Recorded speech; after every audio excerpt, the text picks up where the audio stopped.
Hello, everyone, and welcome to another Power episode of Divine Panther Presents. Today, we have Kimberly and Stacy to discuss Book 3, Raising Kanan, episodes 1 through 5, as we do a review of the plot holes and potential rewrites we would like to have seen in these episodes to get it where we believe that it needs to be. Because I believe if you identify a problem, you got to identify a solution. And there's a lot of problems with these 5 episodes as we see it. Okay.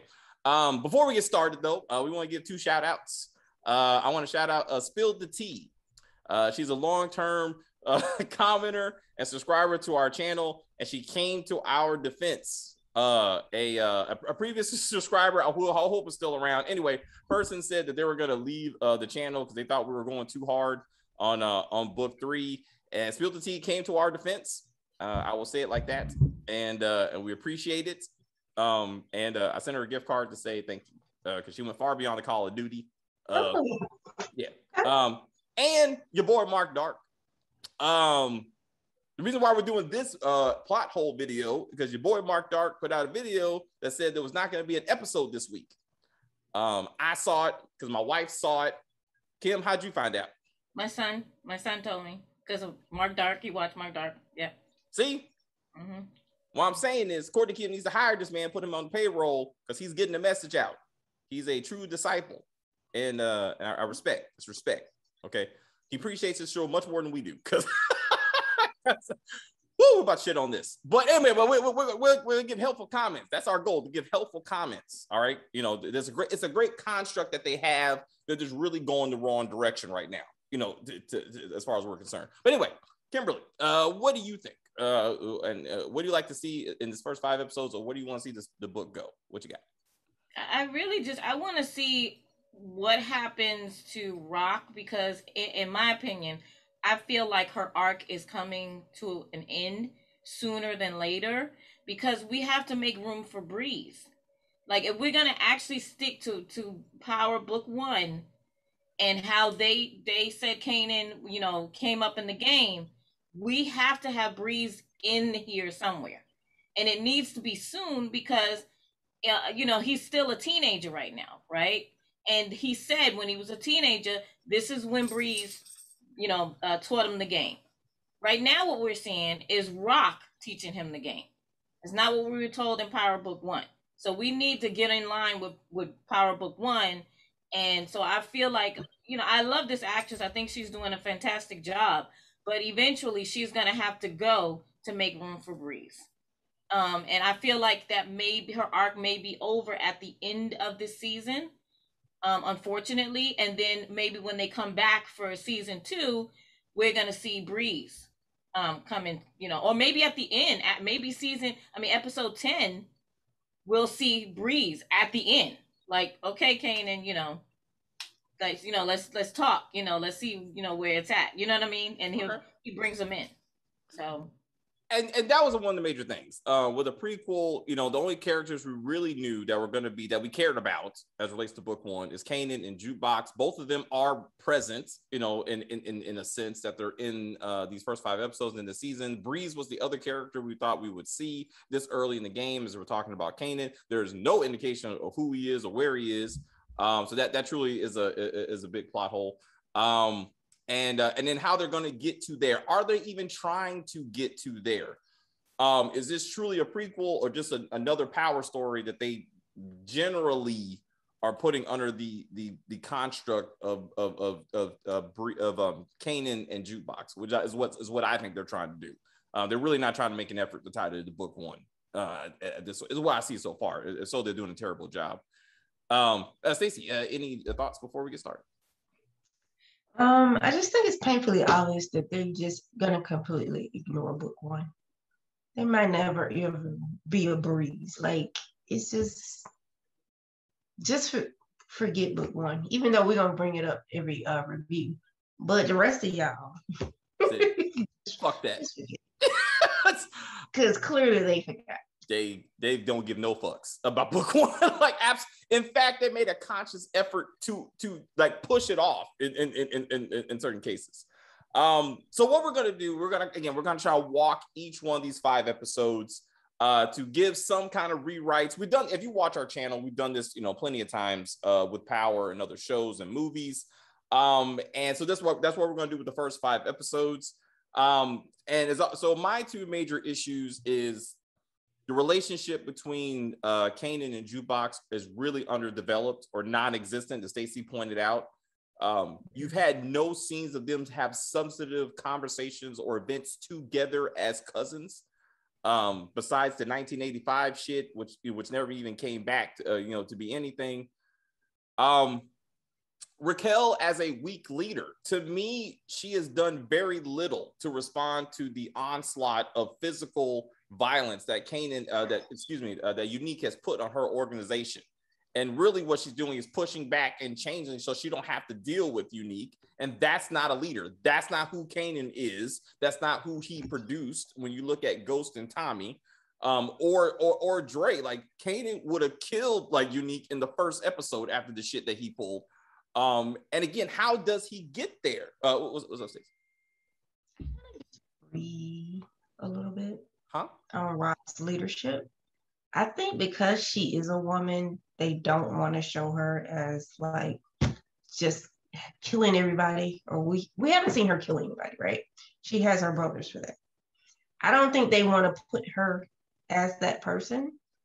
At the same time, it may be a long-term lesson teaching Kanan that maybe you should be that person, because my mother got killed because she tried to kind of keep the peace in a way.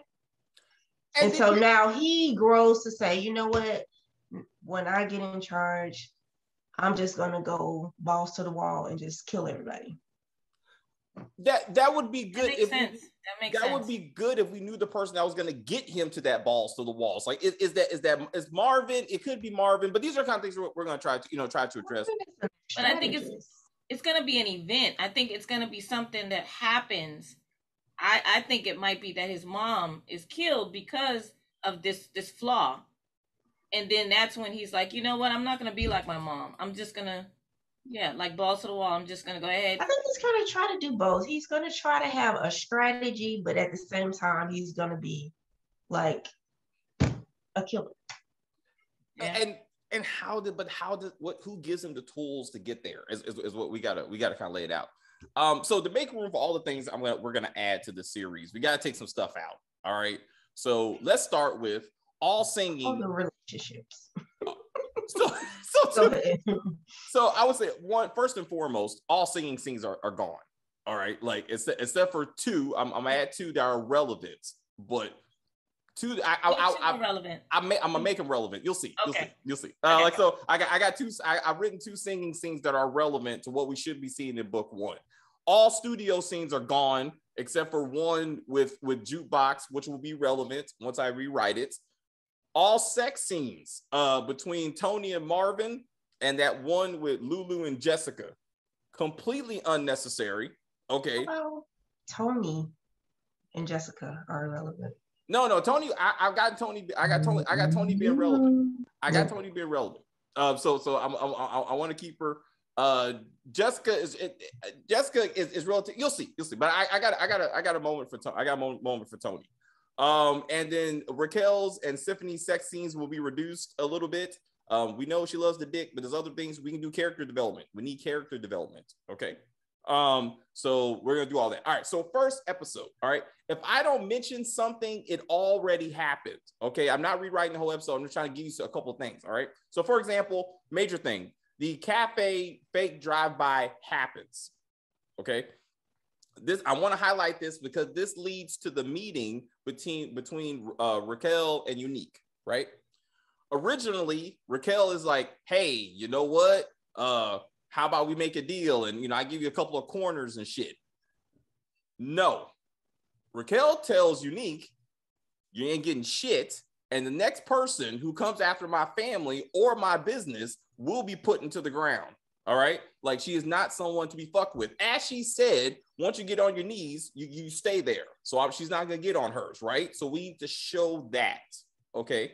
Next scene. So this gives justification. Now D-Wiz and Kanan are justified when they go out there to fight for the corners. Okay, because that is their mom, that's his mom's territory, and now he's justifying what he did. He don't know about the meeting, but he doesn't care. That's his mom's corner. He fights for it. All right. So after he, on purpose, relatively kills a buck 20. All right, he drops his first body. What does he do? He tries to call Jukebox. He goes to find Jukebox, like, hey, what's going on? So he tells her about killing buck 20. She asked the logical question: who saw you two? Like, what happened? He says 3 of Unique's corner boys, and he uses that phrase, were out there and they started running when the shooting starts. She's like, we need to tell our family. You need to tell your mom. We got to tell the uncles. We need some help with this, right? This is where you get the family scene meeting, where they're all sitting there trying to figure out the next move, all right? We see Raquel take Kanan to burn and get rid of said bloody clothes, okay? Teach him a lesson. This is what you do when you get DNA all over you of your first victim, right? So then after that, there is no discussion about sending Kanan to some grandma who doesn't exist and we will never see again. Okay, there's unnecessary. There's also no unnecessary shooting scene of him shooting in the dark, talking about the bullets are going to chase you for the rest of your life. What the fuck are we even talking about? Like, let's not deleting the narration altogether. yeah, just all that shit, because that will be replaced. Okay, so that will be replaced. So what we got? So we got the men doing the drive-by that night. That happens. All right. Turns out cops show up. Detective Howard, Detective Burke shows up to investigate. Right. Howard tries to talk to Kanan. Mom's like, that's none of your damn business. Okay. Family shows up. Once cops leave, Kanan tells family, the guys who shot at me were the 3 corner boys out there with buck 20 that afternoon. So they know who it is. Raquel says it's time to fuck these people up. All right. So one night, she, Brothers, and Kanan, because this is Kanan's situation, jump in the car to go look for said corner boys. Find corner boys, some random ass corner. It's Queens. It won't be that hard. Okay. Lulu is driving.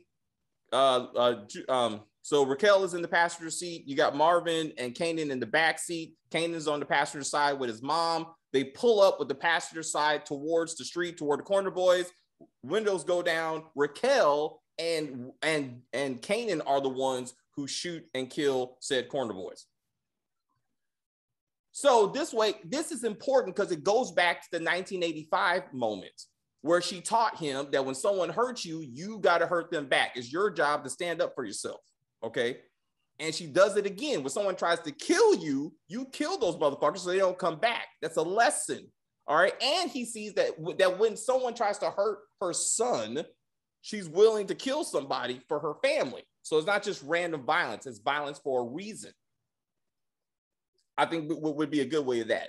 There is no scene where she shows up and tries to appease Unique with a roll of money saying, please don't hurt my family. That makes her look like a weak leader to me.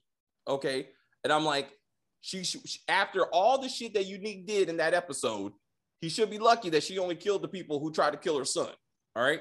But anyway, so then I think the last thing in the episode would be Raquel taking Kanan out to the pond, the Beasley Pond. Got the clothes that they use in the drive-by, got the weapons that they use in the drive-by. They drop it in the pond the way that the Detective Howard told Burke that, any guns used in this drive-by against Kanan are going to be in the pond. Don't even worry about it.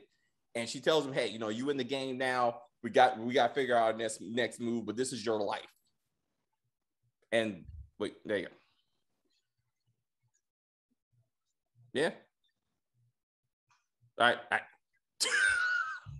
It's a pretty good rewrite. All right. Better than what we got, so. Right, I'm saying, hey, anything got to be better than what we got. Shit. Oh, no, okay. But everything else you saw in the show happened. Again, I'm not rewriting the whole thing. I just want to do the major part. But that was my major thought for that one. So that kind of leads us into episode 2. Again, we need more moments where Kanan and Jukebox are together, either talking or doing something together to kind of build that long-term relationship, right? So in episode 2, at school, Kanan and Jukebox have a private meeting. This is where he tells her, hey, last night, family rolled out. We killed the guys who tried to kill me. She's like, what? And he's like, he's like an eye for an eye, whatever. All right.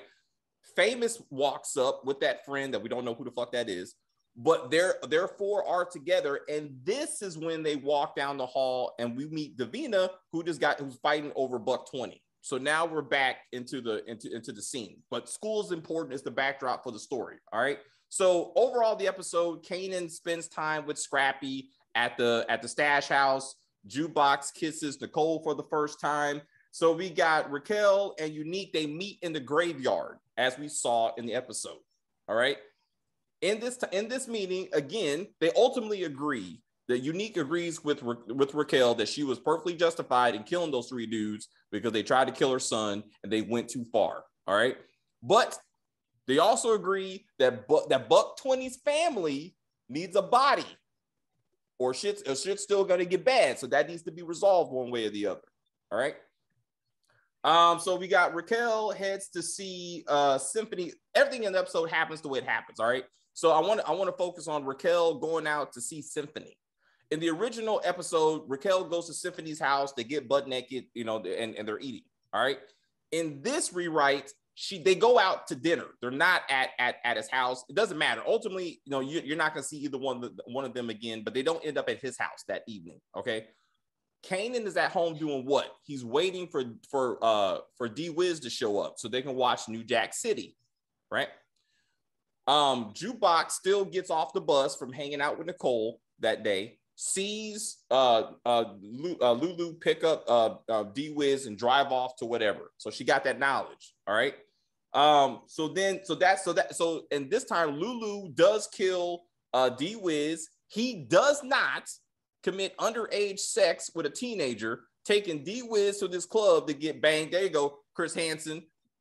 It's too much pedophilia going on in this shit, all right? And I do not appreciate it. D-Wiz just should have been murdered. It's a terrible thing, but you don't serve him up an older woman and be like, hey, it's okay. Like, that shit's not okay. Anyway, so poor D-Wiz is shot, a virgin, but it happens, all right? And there you go. Lulu calls Unique.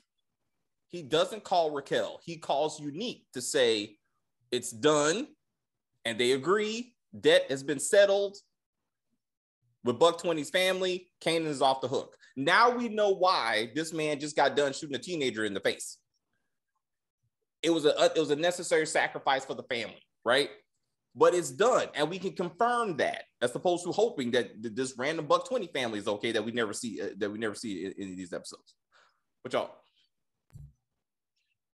Okay, my issue is they had that whole scene with Unique and Howard in the jacket store. Yes. Like there will be no more bodies, and yet we got a body. Nothing ever happened with that. So that will be in the next episode. Okay. All right. I got this. All right. So that would no, that's a good point. So episode 3, this is the day after D-Wiz is dead, but nobody is found. No one knows that he's dead. Okay. So Raquel brought Symphony home, not back to his house. She brought him home, got some ass. There is no sex scene though. There is no sex scene. First scene, what you got is Kanan coming downstairs with a bowl of cereal and seeing Symphony in his underwear on the fucking house computer and like, who the fuck are you, sir? Raquel comes in, says, stay out of grown people's business. This is my guest. Get your ass in the car and I'm taking you to school, okay? All right. So on the way to school, she's like, hey, you still the man of my life, but I got a life, okay? I got a man. Get over it, okay? And still wait for that baby boy scene. Go ahead. What's up? Oh, I'm still waiting for my baby boy moment. All right, okay. Look. At the end of the season, I will do the last 5, and if it don't happen, we'll stick it in somewhere in a reasonable situation. Okay. All right. So at school, we got a whole new scene. Kanan meets up with Jukebox. This is where Jukebox says, "Hey, I kissed Nicole." Kanan's like, "What?" You know what I'm saying? You kissed a girl. What does this mean? Are y'all a couple? I mean, you like girls? I mean, what's going on? Jukebox is like, I don't know. You know what I'm saying? This is new, but I care about her. They're building a relationship. They're friends. They can only trust each other. All right. This is a big deal, right? Kanan says, hey, I hung out at the stash house with a guy named Scrappy. Mom stuck me there because she's trying to put me on ice because she's worried about maybe killed, by Unique's people. I'm like, I don't appreciate that. But we just said that Unique was satisfied, so that shouldn't be an issue. So why is he in the stash house? I'm saying she don't necessarily trust Unique. I mean, the man does some shit. You know what I'm saying? So just to be safe. Okay. Just be safe. Also, he goes, I came downstairs this morning and saw a man in his drawers on my computer. This guy's named Symphony. She's like, he worked the keyboard. I know, right? Where did he get the headphones from? I know he did not bring a Walkman to his booty call. Like, that don't even make sense. It's not like you have to walk to the booty call. He probably had to take the train, so you have to have your headphones. All right, I'm pretty sure she picked him up though. We haven't seen him drive though. That's a good question. All right, guys. He did pick up Kanan from the police, right? Yeah. So, but I'm like, this he has a car. Okay, so maybe he had to walk. Maybe he was on the bus with the Walkman, and maybe that's how he got to Raquel's house. Either who. They should have a Tyrese episode of him on the bus with the headphones singing while drinking a Coke. The Coca-Cola commercial, really? Oh shit! I mean, we're going Empire, so just have another singing episode. No singing in our remake though. There'll be none of that. They'll be singing in mine. Go ahead. All right. Okay, so she wants to sing a moment with the Coca-Cola. Well, all the product placement, where is the Coke products?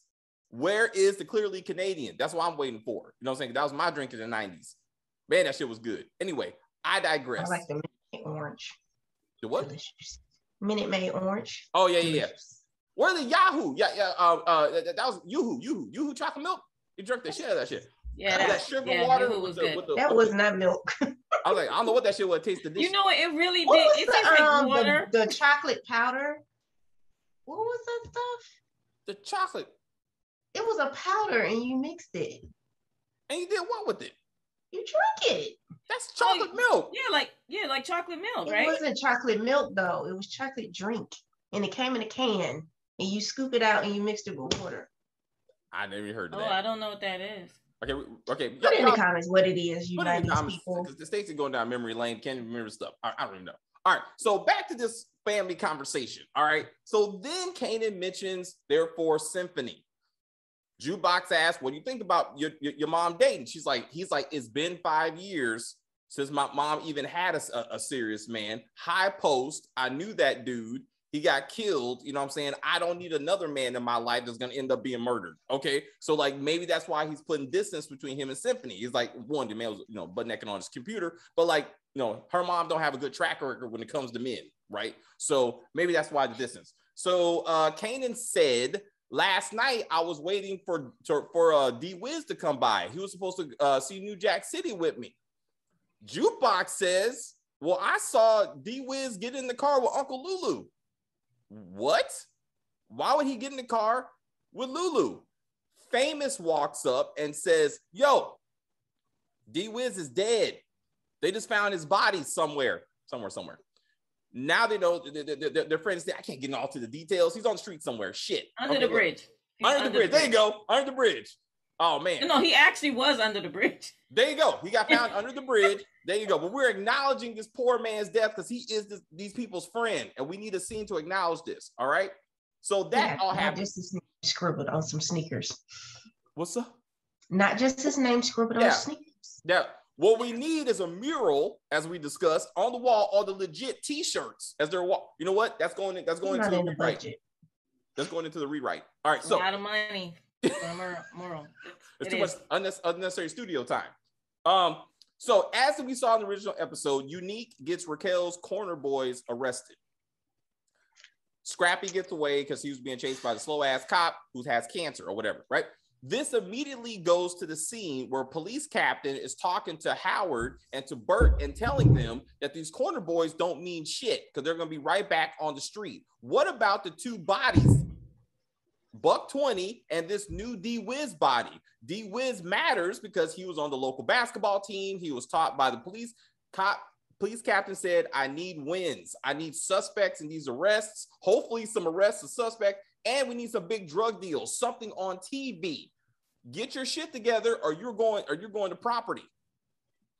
So they're like, got it. So this facilitates the next scene. So let's say a couple of days later, Kanan and family go to D-Wiz's funeral because that should have happened. All right. So at this funeral, we meet D-Wiz's brother. Okay. I'm not saying he's Breeze. He could be Breeze. I don't know, but we meet the brother. I think it's Breeze. I think. All right. Can I vote? Can I vote? All right. So this is Breeze. His nickname is that Breeze. would be good writing. And yeah. All right. His name is Brian. They call him Breeze. Okay. I'm trying to put this thing together. Just fast like the wind. Yeah, he's quick until the cops are chasing him. He ain't that quick because he ended up going to jail. But the point is, Brian is sitting up there with Mama, trying to console Mama, saying brother's dead. He runs into Kanan and family and tells them, look, Kanan, I heard the streets say you almost got killed by this Unique dude over that $120 shit. I know my brother's there. I'm going after Unique or whoever is responsible for my brother being dead, and I ain't gonna let that shit go. Kanan's like, you know what, bro? I'm here for you. You know, Buck, you know, D-Wiz was my friend too. Just let me know, whatever. All right. So D-Wiz's mom looks to Raquel, who's trying to console her, you know, as the matriarch of the family, right? She asks Raquel, Kanan, did D-Wiz ever make it to your house? Because wasn't he coming over to watch New Jack City? And they're like, I don't know. I mean, he didn't make it to the house. I'm sorry. I don't know anything about it. Lulu, Jukebox, and Marvin are there during this conversation. All right. So Jukebox is wondering why Lulu didn't say anything about picking up said D-Wiz. And Jukebox don't say anything because she's like, I don't know what's happening, but she's wondering why nobody's talking. All right. D-Wiz's mom asked Jukebox, as the community singer, would you be willing to sing for the family? This is the first time Jukebox is going to sing. What is she going to sing? Eyes on the Sparrow. Why? Because That's good. Okay, good. Because you take it back to season 4, episode 7, as grown Jukebox is sitting up there with Tariq. She said, how do you get your name Jukebox? She explains that. She says, Eyes on the Sparrow. He mentions a song. He's like, Eyes on the Sparrow. Tariq was like, I love that song. And she's like, yeah, by Mahalia Jackson. So she knows the song. This is the opportunity to bring that moment to fruition because she sings it at the funeral. And you're like, wow, like she's bringing people together. It's beautiful. Howard and Burke show up to the funeral because the captain told them they got to get their shit together and look into these murders. All right. So they're at D-Wiz's funeral, talking to people, looking for clues. You know what I'm saying? They talk to Kanan and family just because they're family friends, right? D-Wiz. So as they're talking to him, you know, again, Raquel's like, you stay out of my son's face. All right.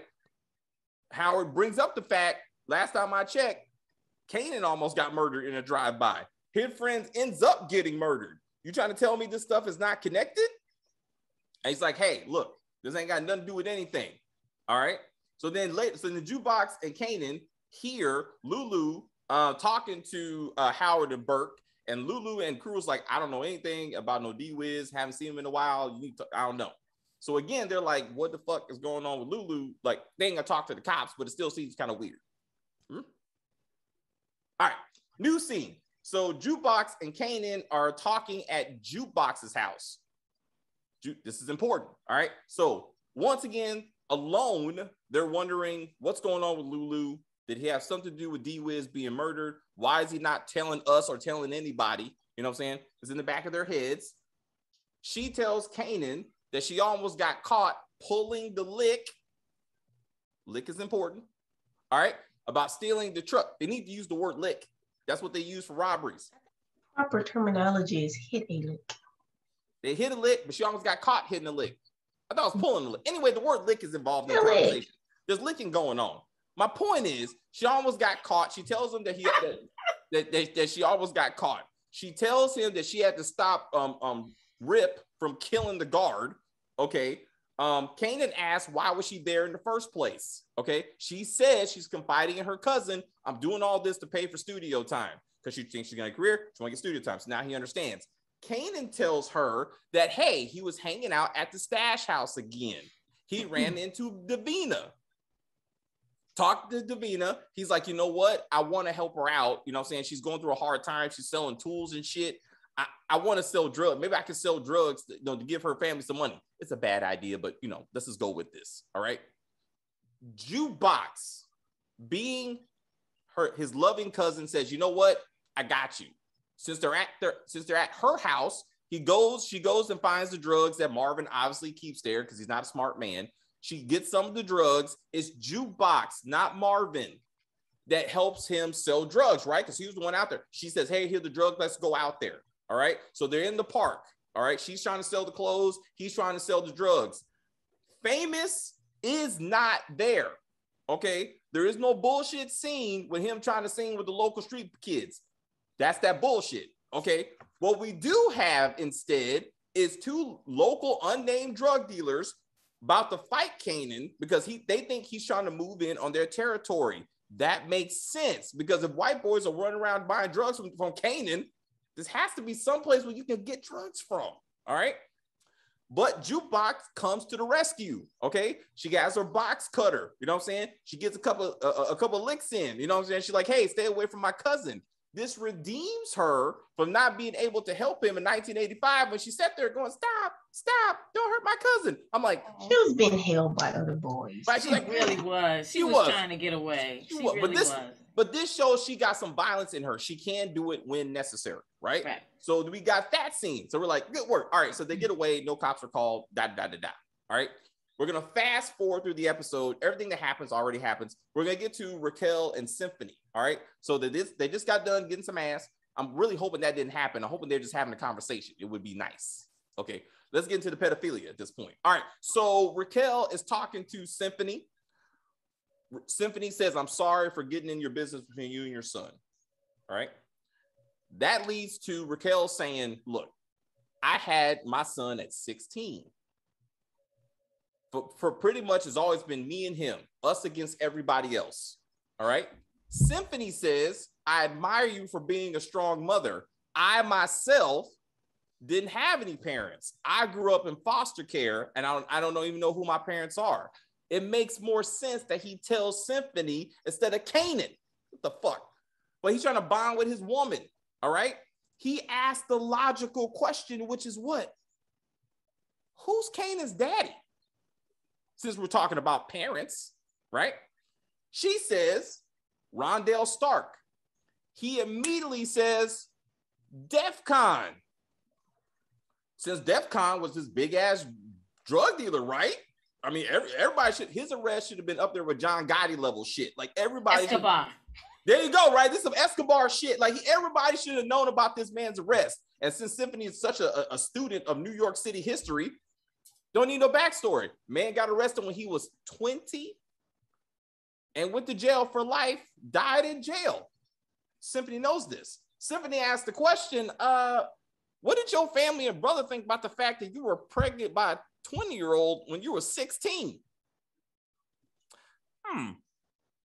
Raquel's response is, it doesn't matter who my son's dad is.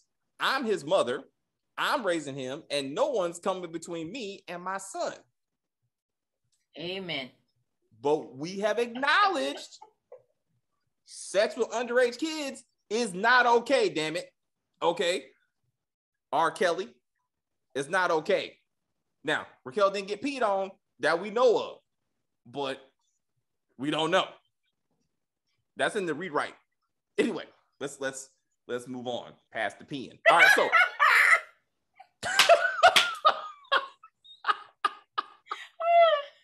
Stacy's like, I'm gone, I'm out. Hey, why you being like that? You can't. What? All right, my bad. Let's not discuss bodily fluids. All right, okay, my fault. Hey, that's how babies get here. Anyway, we're gonna talk about puke in a minute, but let's talk about episode 4. Episode 4 starts with Unique watching a press conference of the police captain, Howard, and Burke publicly celebrating the seizure of a large amount of drugs and the drug dealers.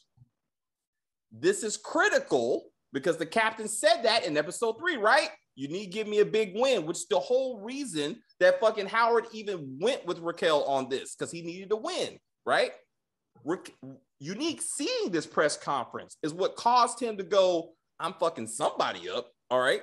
So that's how Trez G ends up getting tortured and killed. It pushes him there, right? That's his best friend, right? They got their dick sucked together. But he's like, you know what? My drugs are on TV. He's like, and he has to figure out who in the world snitched on us. Like, this is an important thing, all right? So anyway, that happens. Old boy gets murdered. It's a terrible thing, all right? So so this is where... Oh, wait. So his best friend still dies? Oh, yeah, he still dies. Okay. All right, because he was mad at him anyway, right? He was like, you're a lookout. You should have told me the cops were coming, right? And he's a crackhead. That's why he didn't kill him because he was a crackhead. He knew he was a crackhead, but he's like, that's the reason why my drugs got taken out. Either way, let's say he got killed for crack. Man still got murdered, all right? Unique is still... He didn't need to be. But, you know... Because he was all right. Yes. Unique is still like, who the fuck snitched on us, right? Like, he's still investigating this. That's why anybody else could die once he figures out who did it, okay? That being said, we are now seeing Dean again, okay? So Dean has a face-to-face meeting with his two dealers, and it's like, I'm cutting both of you off until we get this law enforcement thing under control, because Raquel's operation got hit, her people got arrested, then Unique's operation got hit, his drugs got stolen, so he's like, fuck both of y'all until I get this cop thing under control, all right? Now, Raquel has to figure out where we're going to get a new connect, right? In the meantime, all right? So Unique was already working that issue, all right? I mean, because these people are like, we're going to step on the drugs as much as we need to until we get through this drought, okay? So Raquel has a family meeting. Brothers, what are we doing, all right? This is where Marvin tries to step up and say, hey, sis, guess what? Perhaps we can use Tony. What are you talking about? Tony, remember Tony said, episode 1, she knows a place to get better drugs than what we got. Maybe we can do something. All right. I've been fucking her for a few weeks anyway. We heard about the sex. We don't need to see said sex. All we got to know is that fucking Marvin thinks he has a connect. You know what I'm saying? The penis he's trying to fuck up. Hashtag. All right. So Raquel, being a good leader, puts aside what Tony said about her and the drugs and says, hey, try to set this up, Marvin. Maybe this is an opportunity. All right. So therefore, Marvin goes and does that. What else we got? We got supply. Okay. So Unique still uses Davina to figure out where Raquel's stash house is at. As we said in the previous video, he motivates her by saying, you know, Kanan is the one that killed your man, right? Like, he's the one that killed Buck 20. And she's like, ain't that a bitch? Okay. So she's like, well, this is where the stash house is at. All right. So Jukebox asks Kanan to go with her on the new lick. Okay. Calls him basically. She calls him, say, hey, could you come help me out? I'm about to rob this thing. Can you come out? Kanan's like, hey, my cousin called me. I'm riding out to help her. He gets stopped by Marvin, who just got done seeing Scrappy. Scrappy's sick. Scrappy can't come. So Marvin's like, Kanan, get in the car. You know what I'm saying? We got to go do some work. All right. So as you saw, Kanan comes, Unique's people come, shit goes bad. Okay. New thing is that Raquel, knowing her brother is irresponsible, okay, gets Lulu and say, we need to go check on Marvin just to make sure. And Scrappy, she's assumed Scrappy's going to be there and we need to see how things are going. She shows up. Marvin's car is all fucked up. Okay. So she runs inside saying, what in the world happened? Her son is on the ground covered in puke and blood next to a dead body. Marvin is like, he got his gun in his hand trying to figure out what the hell to do now. And Raquel's natural response is, what the fuck is all this? Like, what happened? Like, why is Kanan here? They're trying to explain, but she's like, look, we got to get this shit out of here because the cops are going to be here soon because they're somewhat competent. Okay. So she tells Marvin and Lulu, take the Range Rover, go get a truck. So we got to get this body out of here at the minimum. Okay. So while they're driving off, she's talking to Kanan. What the fuck are you doing here? Kanan explains, you know, he was hanging out, minding his own business. Marvin showed up and he's like, you know, I ended up here. This is very important because this eliminates the very unnecessary, dumbass scene of Raquel confronting her son with a bloody shirt that we waste time in episode 5. You can wipe my ass with that scene. Okay, it was completely unnecessary. Okay. Anyway, so back to realistic. Okay, Marvin and Lulu show back up. They got the truck. All right, they put the body in the truck. Raquel is helping, Kanan trying to clean up his puke, trying to get some of this stuff up. Right. Once the body's in the truck, she tells Marvin and Kanan, "You guys drive the truck to the warehouse. They got a warehouse now that they do drug shit on. Just go with me on this." All right. So then Raquel and Lulu, they get in the Range Rover. They go over to the warehouse. All right. So as she has shown, she makes her son clean up his own mess. First, it was in 1985. He had to go fight the bullies, but she sat there and watched him do it and make sure things went right.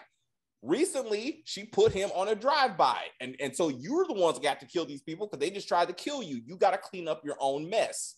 In this scene, she watches as Marvin hands Kanan an axe and says, "It's time for us to chop up this body because this is your problem.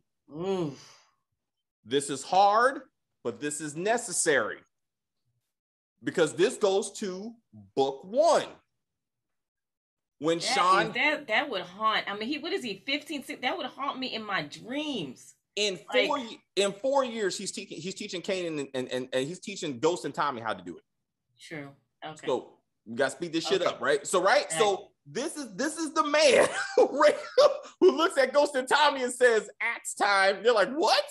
How you think I got into this shit?" Anyway, same scene, he don't know how to hold it, but Marvin's like, "Motherfucker, you do it right here." Like, this is what Marvin does. You know what I'm saying? So Kanan chopping, Marvin chopping, they get the body parts together, they put it in the bag, they throw it in the pond with the weapons, all the shit.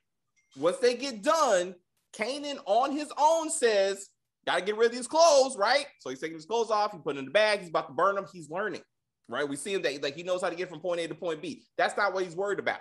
All right.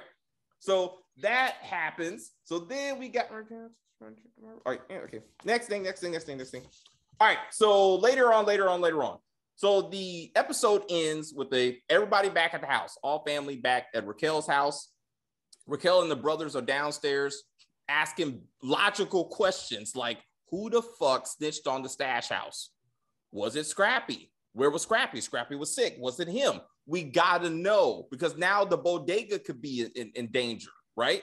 We got to figure out this. Instead of Kanan being the only one asking these questions, the adults are asking these questions. So we got Kanan and Jukebox upstairs.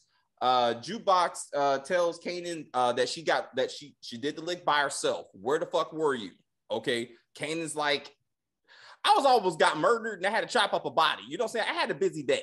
Okay. But I would have been there because, you know what I'm saying, your dad picked me up and you know how that motherfucker is. She's like, yeah, I know how that motherfucker is. So they work that out. Okay. Jukebox tells Kanan that, because Kanan's asking the same question, who snitched on us? Who got a gun pointed to my head today? And what does Jukebox say? Davina. Right? You said you saw her at the stash house. Then all of a sudden you get robbed. You think that's a coincidence? And Kanan's like, I don't hear that. It was Scrappy, and I'm gonna prove it. Put a boom. All right. Ah, shit. Sweat. Okay. All right. Episode 5. All right. So this for the record. Raquel does not teach her son how to cook crack because that's stupid as fuck. Spaghetti. Or the spaghetti shit. There ain't no spaghetti. It ain't no crack. Okay. Both of that shit got to get up out of here. Okay. But anywho, what she does do as a responsible parent and drug dealer is that she takes him as she does management shit. Okay. So he's there when they go to the bodega. Okay. Her and Marvin. Okay. So Gabriel tries to front on right, as we saw, tries to front on Raquel and be like, hey, I need more money, right? Because I'm taking all the risk. Raquel says, that sounds like a you problem. We need to capture these moments of dialogue that we see in book 1, right? He gets a little bit more aggressive about it. Marvin steps in and whoops the shit out of him and being like, so this is where Raquel stands up and says, we talk when we negotiate. We use hands when we renegotiate. Okay. Raquel is not physically intimidating. So for this bullshit that she stepped to this grown man and he was like, I'm sorry, I won't ask you for money, don't make any sense. The man beats his wife on a regular basis. Okay. He ain't scared of women, which is terrible. All right.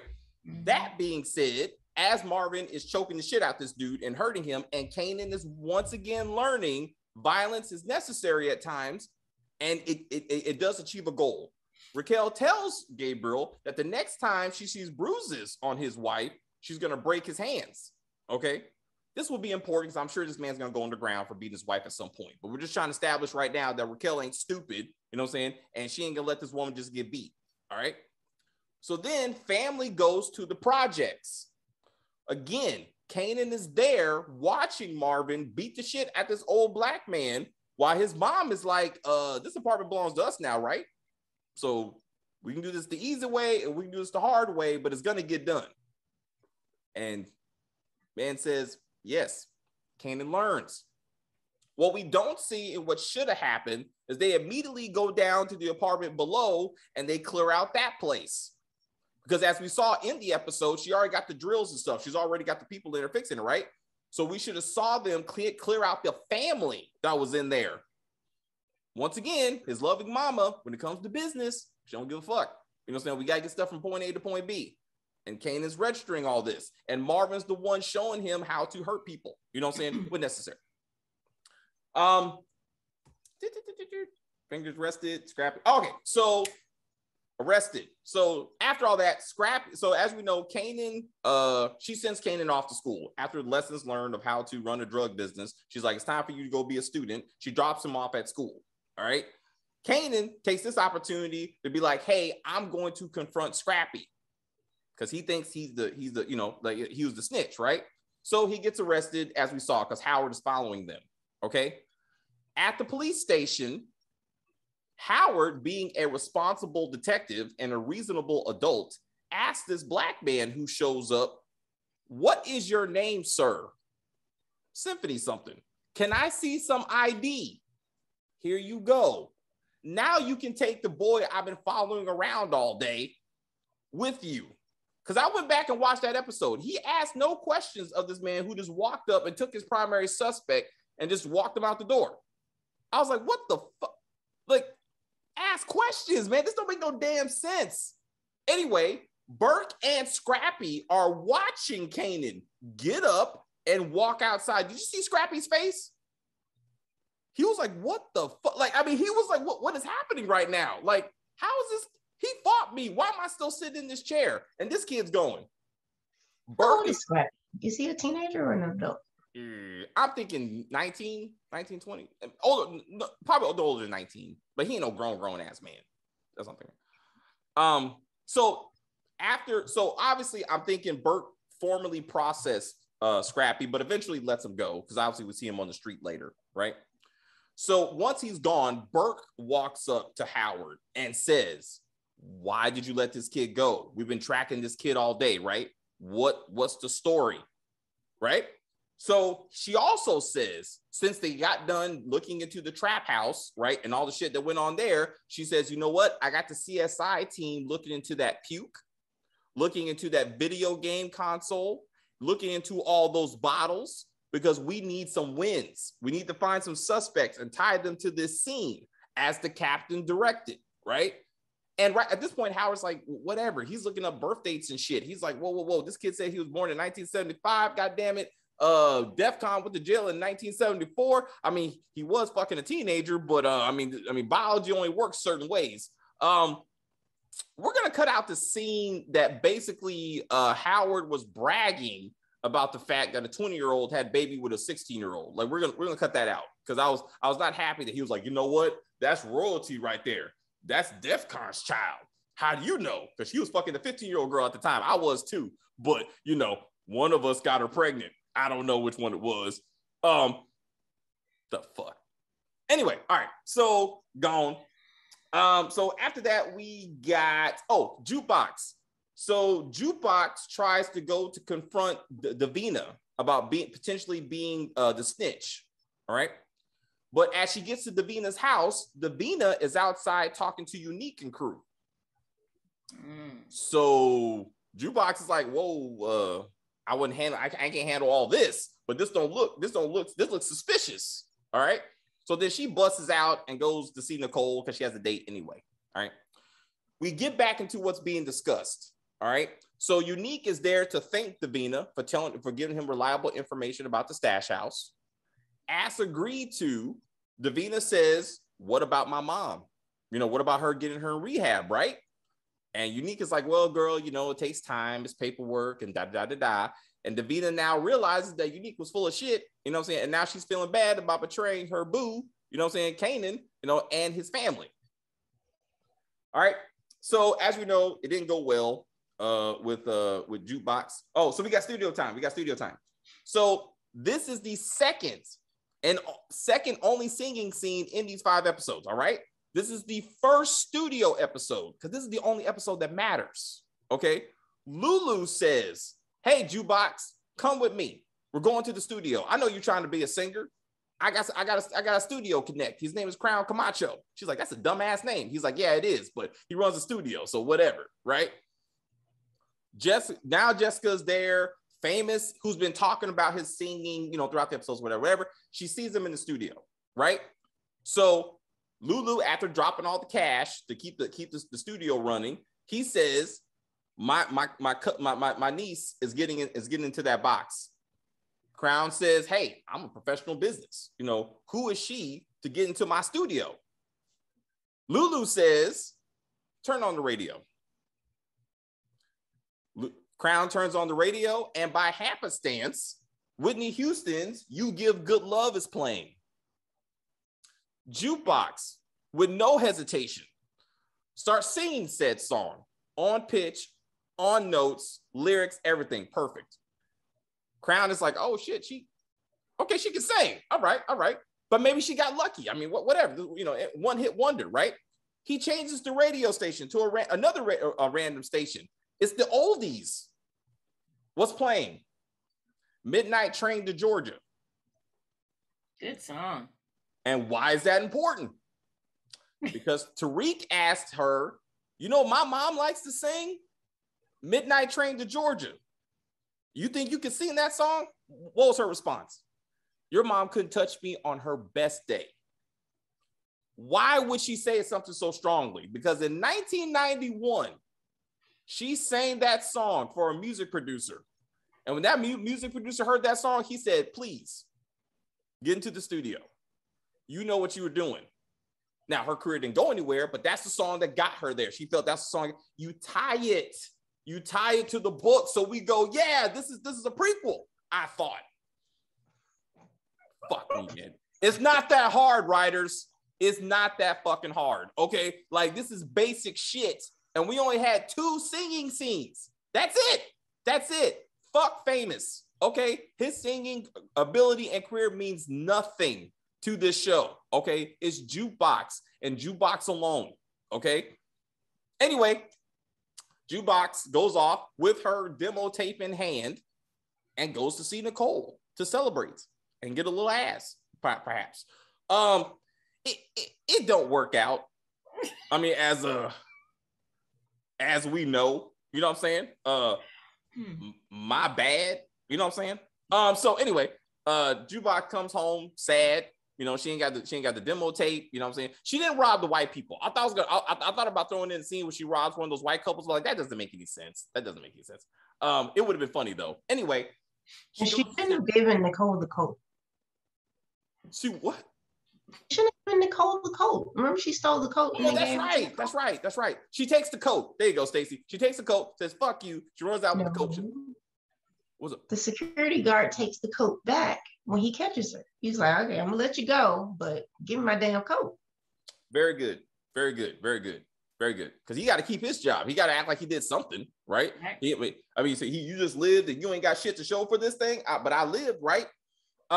So instead of Kanan threatening his cousin about exposing who she is, they're at the house and he's consoling her.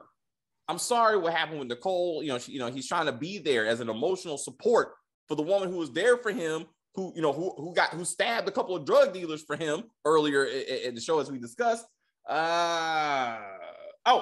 He also reveals, everybody got secrets. He's like, guess what? I confronted Scrappy, as I told you I was going to do. I got in the fights. She's like, did you win? I stood my ground, but I got arrested. You got arrested? Yeah. What'd your mom say? Oh, I didn't tell her. What'd the uncle say? I didn't tell him. Well, how the fuck are you sitting here right now? She's like, oh, I called Symphony. Symphony? Yeah. I called him because he magically gave me the number. You know what? Fuck the scene. I'm cutting out every scene about Kanan going to school. Fuck that. What happened was, one of the many times that Symphony was there boning, Raquel, he said, hey, here's my number in case you need me, son. We can be something. That makes more sense. Okay, this after school special bullshit is stupid. All right, so no speech about, hey, I really like you. I think I can see you as my future dad. No, none of that bullshit. Ain't give me none of that. That spaghetti thing still happened though. The spaghetti scene still happened. I'm gonna let that slide because that was them coming together. All right, but I'm saying school scene's gone, racism and buildings gone. Okay, all that shit because it's unnecessary. All right, so what do we got? All right, so she basically Jukebox asked, well, you think you can trust this guy? You think he's gonna tell your mom? He's like, nah, I think he's solid. All right, so also Jukebox tells him, hey, I went to go see Davina because I'm telling you, she's the one. In fact, she was talking to Unique this afternoon. What the fuck you think they were talking about? Kanan gets mad because he don't want to hear that shit. Okay, so he stands up and says, no, I'm telling you, she's not doing that. He looks outside. What does he see? Detective Howard coming to his house again, talking to Raquel. He's like, why is, like a true teenager, why would the cop who arrested me today be talking to my mama again? This don't look good. So he's standing outside about shit on himself inside the window, you know what I'm saying? Thinking, oh crap, my mom's about to know something, right? So we move outside, all right? Howard is talking to Raquel, and like a reasonable adult, okay, and cop, he says, hey, Raquel, I arrested your son today for fighting one of your boys, Scrappy. Back up. All right. So before this happens, my fault. So Scrappy was released by Detective Burke. All right. So we still got the scene where Raquel picks him up and they have a conversation. In this moment, Scrappy says, hey, your son stepped to me, right? He tried to fight me, tried to say I was the snitch. I wouldn't do that. She goes, you know what? I know you wouldn't do that. Don't worry about it. But there's something I need you to do in scene. And then that will go into, Scrappy showing up to Unique's place at the end of the episode. All right. My point is, when Howard reveals to Raquel that he arrested Kanan, she already knows because Scrappy told her. So this confirms what Scrappy said, that Scrappy's telling the truth. All right. Then Howard, trying to have an olive branch, he's like, look, I didn't process him, you know what I'm saying? Because I gave him to a man named Symphony. Do you know Symphony? Now Raquel's like, what the fuck? Hey, you keep that man's name out your mouth. You don't have to worry about that. Inside, she's like, this motherfucker. Like, so he's helping my son with some shit, not telling me, Kanan not telling me. Can I trust either one of them? What am I supposed to do with this? But I'm going to get somebody right now. Anyway, so now she got that. And as we saw, Howard's like, so I did some basic math. And so Kanan's my kid, right? Because DEFCON at 20 was arrested in September 1974, and he was convicted by October. No trial goes that fast, but he was convicted by October, and he never got out again. So you got pregnant in 1975. So I did the math. So basically, as we talked about, conception was somewhere around what we said, November, December. I said October-ish. So October-ish. If he so that means so this whole thing that Howard is like, oh my God, how did I not know this? Like, yes, Howard, how did you not know this? Because you were having sex with this 15-year-old at around the same time she was having sex with a 20-year-old. Okay. And my issue is, if DEFCON was as big as they're trying to say he is, why would he have the nerve to sleep with her? And how old is Howard? That's the more important question. I mean, again, he's clearly not 30. Omar Epps is clearly not 31. Clearly not. 28. Like he's 38? He's 48. Yeah. Oh, okay. So I'm like, that's the real question. Do we have two men having sex with a teenage girl? Is that what we got going on? Because that's my only question. How old was Howard when he was banging this teenager? And he does have cancer, so I would think he would be a little older. He would be up there. So he was probably a grown man too, which is some whole other issues, STARZ. Like, what are we doing with this? Like, this is not okay. That's right. So that's some Chris Hansen shit going on. All right. Because Raquel's, again, obviously making very bad decisions, you know, when it comes to her dating situation. All right. But anyway, let's just again, there's no way he didn't know that was his kid, because he was having sex with her all through conception, and DEFCON was still in jail. He just got arrested. So everybody knew this. He must have known this and being like, he's still banging her. So I'm like, you know, that was your kid, bro. So this whole thing, I just saw you pushing a baby. What's up? And then remember when Rock gave Kanan that story about her being in the stash house and she was pregnant with him? How was that possible? She just made up all. She was pregnant in 75 and DEFCON was in jail in 74 forever. So it was a lie. All that. Why would you lie to Kanan about the stash house? He wasn't even there. So, you know, I mean, it's like, so she was just trying to reinforce the idea of you listen to people who tell you what to do, and this is how you build trust and leadership and all that bullshit. But yeah, when I watched that, terrible writing.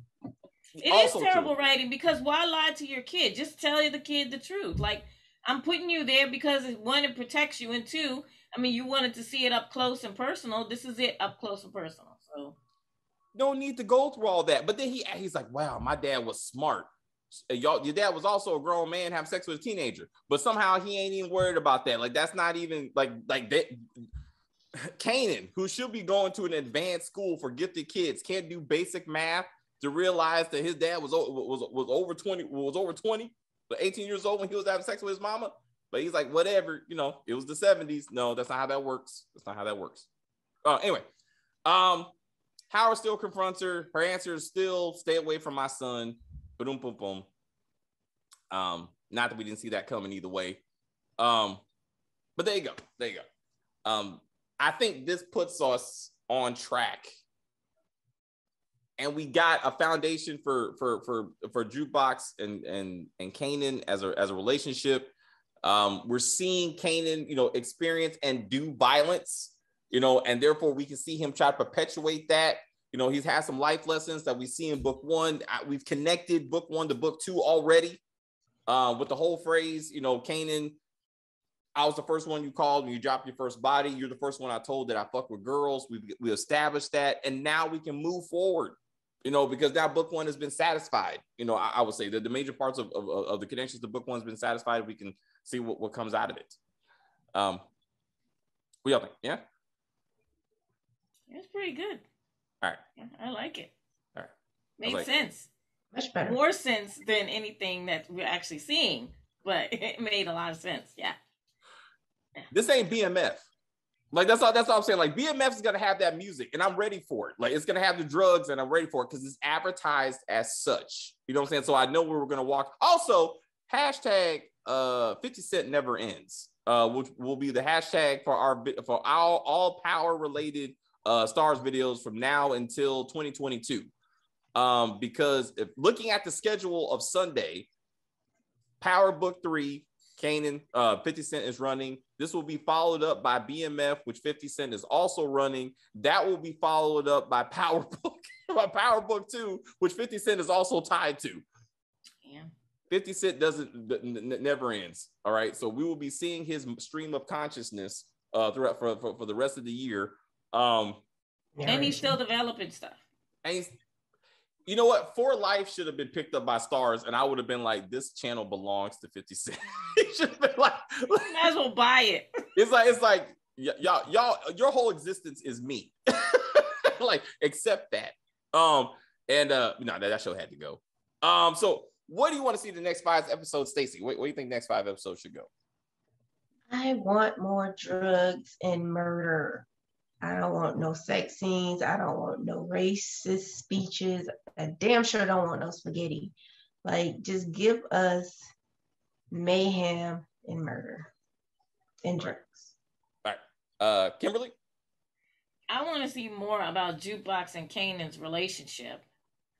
I think that I want to know. I mean, I understand that they're cousins and cousins can be close, but right now they're mad at each other, right? How long is this gonna last? Like, so I want to see more of that, and I also want to see more about Marvin.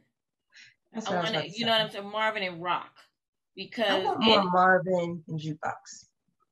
Yeah, that's true. Yeah, Marvin. Yeah, that's a good one too. Marvin and Jukebox, because we need to know why Marvin dislikes his daughter so much. Like, I kind of understand that we got like a little smidge of maybe because her mother was a hoe. We got that, right? But is there something even deeper than that? Is he like, is he having problems thinking that maybe Jukebox is not his, but he's not saying anything. He's just thinking it. And when you think stuff like that, you kind of, act on it inadvertently. Right. So I'm going to treat you like crap because I kind of feel like maybe you're not my kid. But what can I do? I've taken care of you since you were a baby, right? So, yeah. So I want to know more about Marvin, Jukebox, and then I want more storylines of Kanan and Jukebox. And I want to know where the heck Breeze is. I need Breeze. I mean, come on. They talked about him from day one. Yeah. We need to know who this guy is. He is responsible for Kanan, and then Kanan is responsible for Tommy and Ghost. Yeah. Yeah. You got to connect the stories. Yeah. If this the Power Universe, let's really make it the Power Universe. Give us what we want. Absolutely true. Absolutely true. Sissy? I think Kim covered it. All right. All right, guys. That is the video. What did you think? For me, I would say it's really Symphony. Symphony, as much as this is basically a 90s version of book 2, Symphony represents Professor Jabari to me. The one who every single episode, no matter what, wants to talk about the white man's racism from an education professor point of view. And how did he end? He tried to be a father figure to a secret drug dealer who ended up murdering him when it was all said and done. And that's where I want Symphony to end up. Like, I want Symphony to be like, I'm trying to turn a drug dealer into a student. And eventually Kanan's going to be standing over his body saying, I am the bad situation. That was the most boss line Tariq has ever said. I was very impressed. I was very impressed at that point. But that's what I want. I mean, Symphony definitely needs to go. And I'm hoping Kanan's the one that kills him.